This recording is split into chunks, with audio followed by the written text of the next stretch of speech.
우리 옆에 사람과 이렇게 인사하실까요? 주님 손을 끝까지 놓지 마십시다. 그렇게 한번 인사하겠습니다.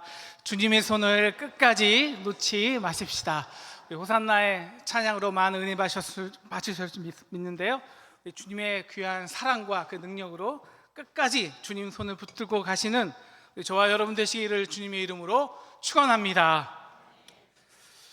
여러분의 집에는 몇 개의 수도꼭지가 있습니까? 그 수도꼭지에서 물은 잘 나오십니까?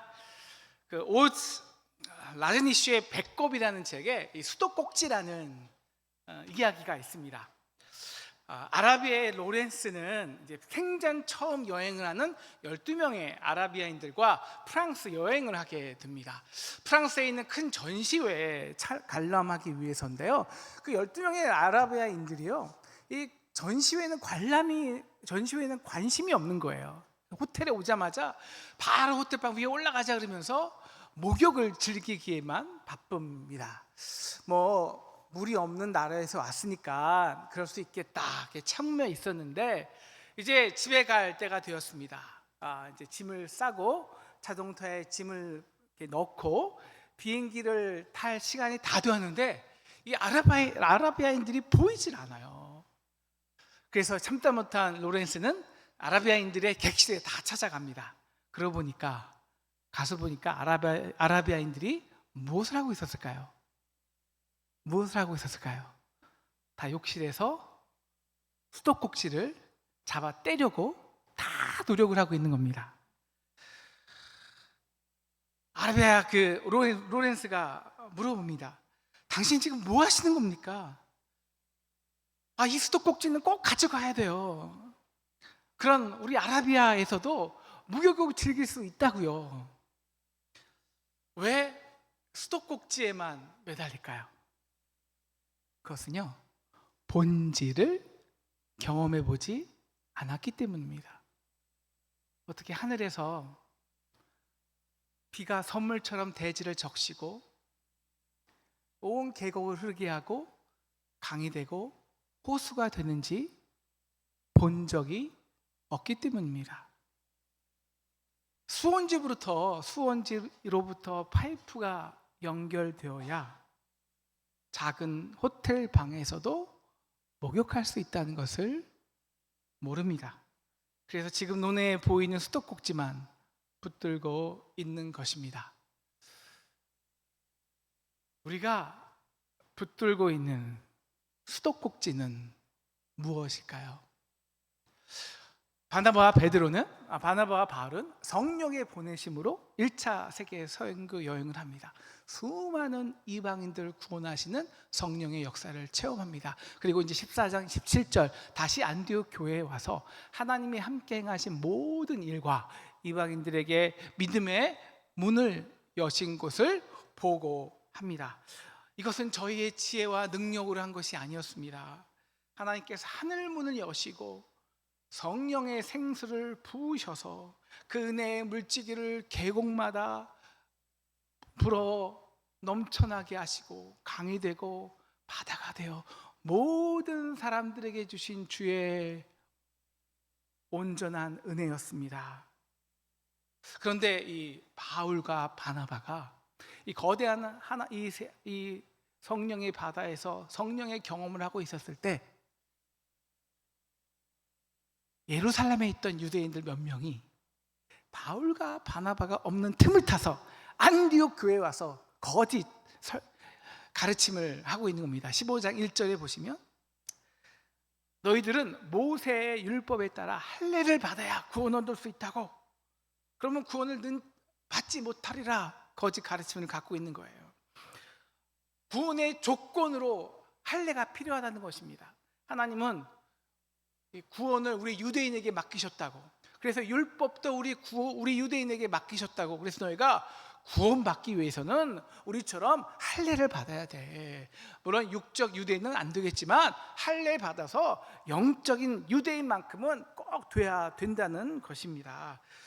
할례라는 그 수도꼭지만 주장하는 것입니다. 여러분, 수도꼭지만 있으면 무엇을 합니까? 수도꼭지에 연결된 생명의 근원이 없는데요. 하나님과 살아있는 관계가 없으면 아무 소용이 없습니다. 할례를 처음 받은 사람은 누구일까요? 아브라함입니다. 근데 아브라함이 할례를 믿음으로 의롭게 된 후에 할례를 받았을까요? 전에 할례를 받았을까요? 아브라함이 몸이 99세가 되었습니다. 인간의 몸으로는 생명을 낳을 방법이 없습니다. 그 몸은 이미 죽었습니다. 바로 그때 하나님은 아브라함에게 무뼈를 보여주면서 이렇게 질문하십니다. 아브라함아, 무뼈를 셀 수 있나 보라. 야, 너는 다 보이는 무뼈를 셀 수도 없는 주제에 감히 내 몸을 기준으로 나의 능력을 제한하느냐? 내 몸이 99세라고, 내 몸이 죽었다고 감히 천지를 만드신 나의 생명의 능력을 네가 제한하느냐? 내가 죽었다고 나도 죽어야 하느냐? 그때 아브라함은 자신의 몸을 기준으로 믿던 인간적인 믿음이 무너집니다.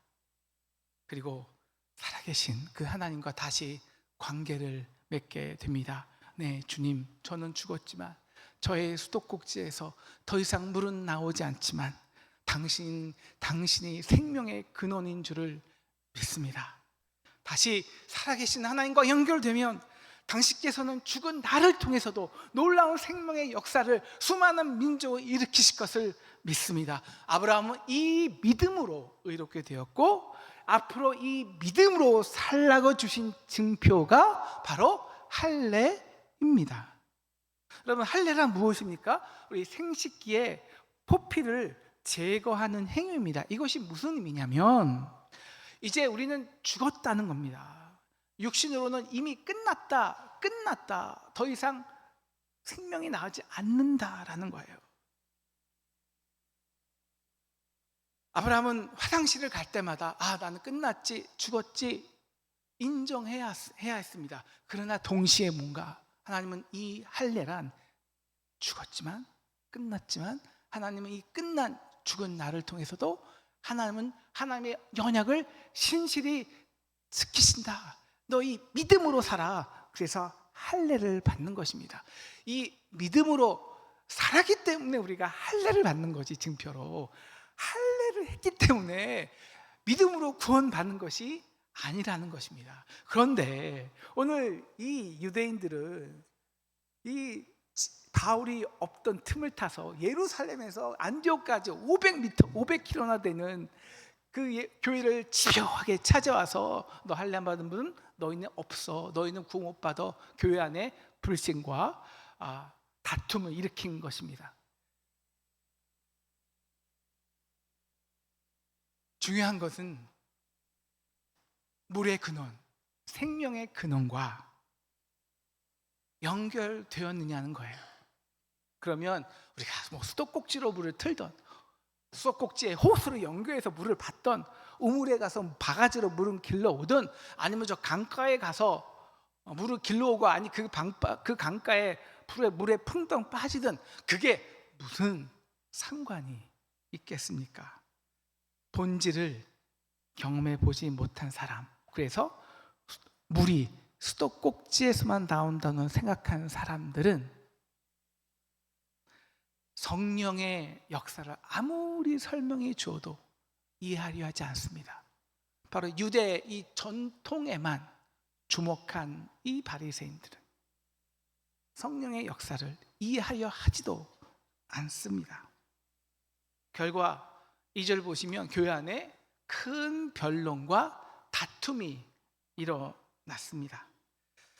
그래서 안디옥 교회는요, 이 할례와 구원의 관계의 문제를 해답을 얻기 위해 바울과 바나바 몇 사람들을 예루살렘으로 보낸 것입니다. 예루살렘 공의회에서 이 문제에 대해서 답을 얻고 오라는 것입니다. 예루살렘은 대부분 유대인들이 제자들입니다. 그러니까 이 문제에서 바울과 바나바는 좀 불리할 수 있습니다. 그런데 바울과 바나바는 걱정하지 않습니다. 왜? 성령의 역사는 인간의 생각과 신학과 그리고 인간의 이성을 뛰어넘는 하나님의 역사이거든요.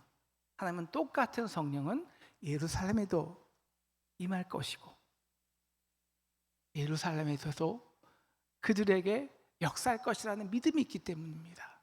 그래서 바나바와 바울이 한 게 있어요. 그들은 설득하고 이해시키지 않습니다. 대신 뭘 하냐? 이게 중요한데요. 바로 증거하고 열심히 나눕니다. 그래서 3절을 보시면 이 바나바 바울이요, 예루살렘으로 가는 길에 굳이 중간에 베니게와 사마리아로 교회를 들려요. 그래서 그들이 1차 전도 여행할 때 어떻게 이방인들이 주께 돌아온 일에 대해서 다 간증하고 나누는 것입니다. 그래도요, 우리는 유대인들에게 먼저 전하기 위해서 회당에 갔다고요. 근데 가는 회당마다 우리를 박해하고 모욕하였습니다. 심지어 유대인들이 루스드라 성에서는 무리를 충동질하여서 바울을 돌에 맞아 죽게 하고 바울을 끌고 성에 갖다 버렸습니다. 그런데 성령께서 바울을 일으키시고 다시 루스드라 성에 가셔서 너희들은 돌로 죽였지만 하나님은 그런 너희를 끝까지 사랑하신다라는 복음을 전했습니다. 그때 루스드라 성 사람들이 그 자신 있는 돌을 다 내려놓고 무릎 꿇고 자신의 죄를 위해서 십자가에 못 박힌 예수를 나의 구주로 영접하는 놀라운 역사가 일어났습니다. 이것은 인간의 방식으로는 도저히 설명될 수 없습니다. 성령께서 하신 일입니다. 그렇게 하나님의 하신 역사를 증거하고 나눌 때, 우리 3절 보시면 그 말을 들은 형제들이 다 크게 기뻐하더라라고 했습니다. 왜요? 이방인이 주께 돌아온 일 때문입니다. 그런데 여러분, 지금 바로 이 똑같은 일 때문에, 이방인이 주께 돌아온 일 때문에 지금 유대인들은 그렇게 붕괴하고 있는 거예요. 그래서 집요하게 500km나 그냥 따라오면서 방해하는 거예요. 어떻게 이방인들이 할례 없이 구원을 얻느냐고. 그런데 지금 똑같은 일에 대해서 바울과 바나바는 베니게와 사마리아 온 사람들에게 기쁨을 전해주고 있는 겁니다. 사랑하는 상동 성도 여러분, 오늘은 본질입니다. 여러분, 우리가 믿는 복음의 본질이 무엇일까요? 굿뉴스, 큰 기쁨의 좋은 소식입니다. 이것이 기독교의 능력이요 실력입니다. 죄인들이 주께 돌아오는 것으로 함께 기뻐하며 축제를 벌이는 것입니다. 이것이 주일 예배이죠. 여러분 어떠세요? 굿뉴스, 복음으로 여러분의 기쁨이 충만하십니까? 이번에 이 집사네 10년 만에 그렇게 기도하더니 드디어 하나님이 아기를 주셨대. 야, 정말 감사하네. 근데 최권사 부분의 아들 며느리 있지? 그렇게 그 최권사가 기도하더니 드디어 이제 상동교회 나와서 모든 가족이 예배하기 시작한대. 할렐루야네, 할렐루야. 기뻐합니다. 박권사네 있지? 요즘 박권사네 사업이 장난 아니래. 야, 그렇게 하나님께 묵묵히 헌신하더니 하나님이 살아계셔. 할렐루야네, 할렐루야. 여러분, 이 기쁨이 우리의 본질이에요. 이 기쁨이. 그런데 그 인간적인 수도꼭지만 바라고 있는 사람들에게는 복음이 더 이상 기쁨이 되질 않습니다. 어떻게 8시간 동안 햇빛에 땡볕에 일하는 사람하고 1시간 일하는 사람하고 똑같이 임금을 주냐고. 그 아버지 재산을 창기에게 말아보는 저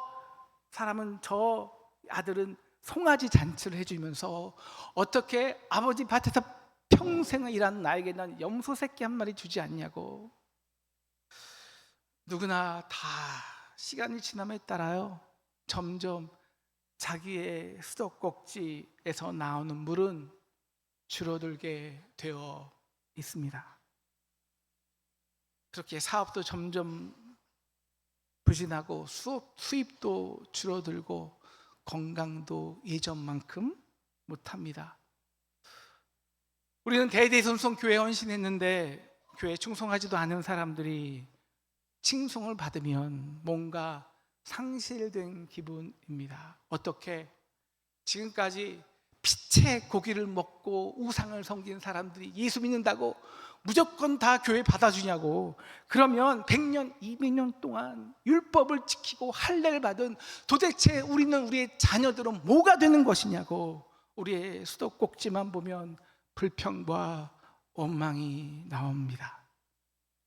사랑하는 상동 성도 여러분, 우리 그 작은 수도꼭지에 너무 주목하지 맙시다. 한때 하나님의 놀라운 축복이 흐르던 수도꼭지도 아브라함의 몸같이 녹이 슬고 막히고 더 이상 물이 나오지 않을 수 있습니다. 그렇다고 우리를 향한 성령의 물줄기가, 생명의 폭포수가 다 사라져 버렸을까요? 아니요. 우리가 그 좁다른 호텔 방에서 나와서 조금만 높이 계곡을 올라가 보십시오. 생명의 물줄기가 지금도 이곳 저곳에서 생동과 함께 굽이치고 있습니다. 지금도 살아계신 하나님께서는 이 땅에 수없이 많은 그 강가와 물과 호숫가에서 진정한 사랑에 목마른 자들에게 이 생명수를 값없이 주고 계십니다. 그렇게 지금 유럽에서, 인도에서, 인디아에서, 말레이시아에서, 영국에서, 미국에서, 저 멕시코에서, 세계 곳도처에서 하나님은 그 놀라운 생명수를 굽이 강마다 많은 사람들에게 값없이 주고 계십니다. 중요한 것은 이것이죠. 우리도 나도 그 생명의 물줄기에 연결되었는가? 그래서 내게 부음받은 그 은혜로 인해서 기뻐하는 영혼이 되는가? 아니면 수십 년 동안 그 수십 년 된 수도꼭지를 바라보면서 붙들고 원망하는 역사의 걸림돌이 되는가? 이제 4절 보시면 바울과 바나바는 예루살렘에 도착합니다. 그래서 하나님이 자기들과 함께한 모든 일들을 보고합니다. 이렇게 이방인들을 주님께서 구원하셨습니다. 그러자 5절 바리새인들이, 그 중에서 믿는 사람들이 이방인들에게 할례를 행하고 모세의 율법을 지키라 명하는 것이 마땅하다 주장합니다. 6절, 이제 사도들과 장로들이 이 일에 대해서 의논합니다. 그런데 아무리 의논하고 주장이 있고 변론이 있지만 그 주장과 변론으로는 이 문제가 해결되지 않습니다. 그런데 이 모든 변론과 주장을 한 번에 종식시키는 것이 있었습니다. 뭘까요? 바로 베드로의 증언입니다. 증언하고 나누는 것. 베드로가 이렇게 말하죠. 네, 저도 오직 유대인들만 구원에 있는 줄로 생각했습니다. 이방인들이 구원받으려면 그들도 율법으로 먼저 깨끗해져야 된다고 생각했습니다. 그런 저에게 하나님은 율법으로 먹지 그만 곤충과 육축과 새들을 먹으라고 말씀하셨습니다. 주님, 절대 먹지 않겠습니다 하는 저에게, 너는 하나님께서 깨끗하게 하신 것을 내가 속되다 하지 말라. 성령께서는 3번 강권적으로 역사하셨습니다. 그때 고넬료 집에서 저를 초청하는 사람을 만났고, 저는 고넬료 집에 가자마자 성령께서 이미 그들을 깨끗게 하시는 역사를 두 눈으로 목격하였습니다. 그들은 우리가 율법으로 지키지 못한 온전한 구제를, 그리고 형제의 사랑을 성령으로 오히려 온전한 삶을 살고 있었습니다. 어떻게 하나님이 하시는 그 역동적인 생명의 물줄기를 우리의 그 작은 수도꼭지 안에서만 역사하라고 요구할 수 있겠습니까? 11절, 그래서 우리는 그들이 우리와 동일하게 주 예수의 은혜로 구원받을 줄을 믿노라. 성령께서 그렇게 행하셨습니다. 이 증언 앞에서 우리는 맺힙니다. 그리고 그 틈을 타서 다시 바울과 바나바는 증언하고 나눕니다. 자기들로 말미암아 이방인 중에서 행하신 그 놀라운 기적과 표적을 증언합니다. 그리고 그 증언이 끝나자 예루살렘 교회 수장이었던 야고보가 이렇게 결론을 정리를 합니다. 19절 20절이죠. 우리 같이 읽으실까요? 시작.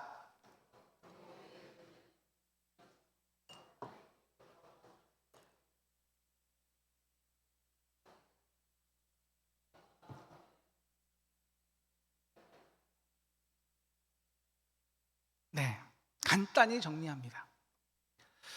사랑하는 상동 성도 여러분, 이 베드로의 증언 그리고 바울과 바나바의 간증하고 나누는 이 일들이 어떤 능력이 있었길래 그 수많은 바리새인들, 반대하는 유대인들을 잠잠하게 하였을까요? 하나님 우리를 통해서 이렇게 위대한 일을 행하셨습니다. 우리가 병을 고치고 죽은 자를 일으킬 때 그들은 예수를 믿었습니다. 아니요. 12절을 자세히 보십시오. 자기들로 말미암아 이방인 중에서 행하신 표적과 기사입니다. 우리가 한 거 아니에요. 하지만 우리를 통해서 하신 거예요. 우리를 통해서 하신 하나님의 역사입니다. 자기들이 능력이 있는 것이 아니었습니다. 그들이 좋은 수도꼭지를 가졌기 때문에 하나님께서 사용한 것이 아닙니다. 전적인 은혜라는 것입니다. 여러분, 베드로는 누구입니까? 베드로는 예수님을 십자가에서 3번이나 부인하고 저주한 사람입니다. 작은 수도꼭지라도 내세울 것이 없는 자였습니다. 그 베드로에게 예수님은 일방적으로 찾아와 주셨습니다. 요한의 아들 시몬아, 내가 이 사람들보다 나를 사랑하느냐? 네 주님, 정말 저는 주님을 너무너무 사랑해요. 그런데 주님 사랑한다고 말할 자신이 없어요. 이제 십자가에서 그 나를 향한 놀라운 사랑을 경험하였는데, 아니 그래서 더욱더 저는 주님같이 사랑할 능력이 없는 자임을 너무나도 철저히 깨달았습니다. 바울도 마찬가지였습니다. 자신이 신봉한 율법을 무너뜨리는 예수와 예수를 믿는 자들을 참지 못했습니다. 잡아쳐 죽였습니다.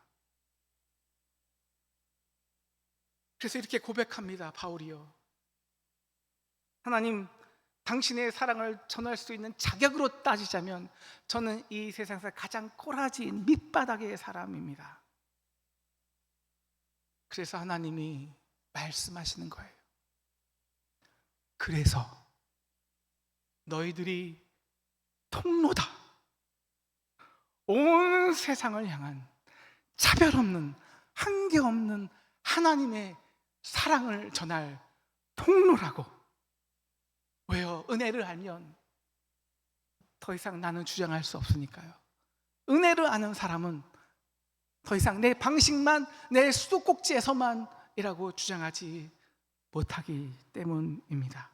지금 살아있는 것 자체가 은혜 있는 사람들에게는 수도꼭지를 통해서든 호수를 통해서든 바가지를 통해서든 아니면 내가 그 물에 직접 풀에 풍덩 담가서든 그 물이 그 생명수를 선물로 받는 한 그 자체가 감격이고 경탄이기 때문입니다.